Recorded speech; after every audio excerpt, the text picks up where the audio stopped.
C'est un choix très courageux qui a été fait par Abu Dhabi.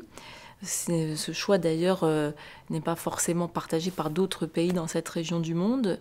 C'est un très beau vecteur que d'utiliser la culture, l'art, comme finalement message de paix et de tolérance entre les civilisations, entre les religions, puisque en fait dans ce musée vont être présentées des œuvres issues de toutes les régions du monde. إن مشروع أو متحف اللوفر أبو ظبي بحكم أنه سيفتتح في عام 2015 قبل المتاحف الأخرى يمثل أهمية كبيرة بالنسبة لنا لأنه هو المتحف الأول الذي سيفتتح في المنطقة الثقافية.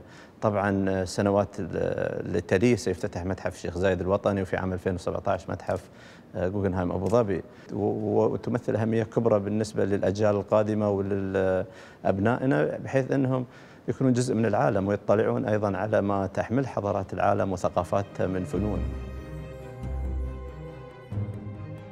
Ce projet, il est un projet fait de respect et de respect notamment de la diversité. أول دولة توجه إليها الشيخ زايد رحمه الله كانت في فرنسا في العام 1974 حيث قام بالزيارة الأولى إلى فرنسا، وكان آنذاك رئيس الجمهورية هو جيسكار ديستان، وكان شيراك في ذلك الوقت هو رئيس الوزراء. وفي سنة 75 قام سمو الشيخ خليفة بن زايد حفظه الله وهو ولي عهد أبو ظبي آنذاك ورئيس الدولة اليوم بزيارة رسمية أخرى إلى فرنسا والتوقيع على اتفاقية استراتيجية.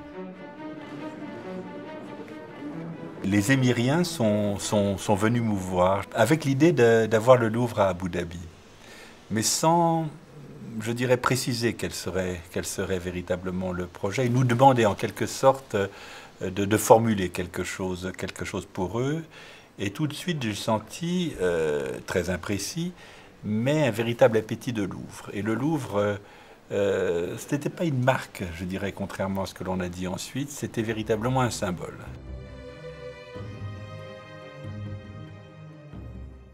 Nous avions élaboré au Louvre quelques calculs, disons un business plan pour eux, et donc j'ai défendu ce point de vue, et puis nous avons continué à négocier tout le lendemain, toute la journée. Nous sommes repartis le soir à Paris, et donc il a été décidé de se revoir périodiquement pour élaborer ce qui est devenu ensuite le projet d'accord. C'est le moment où on signe, donc on s'engage.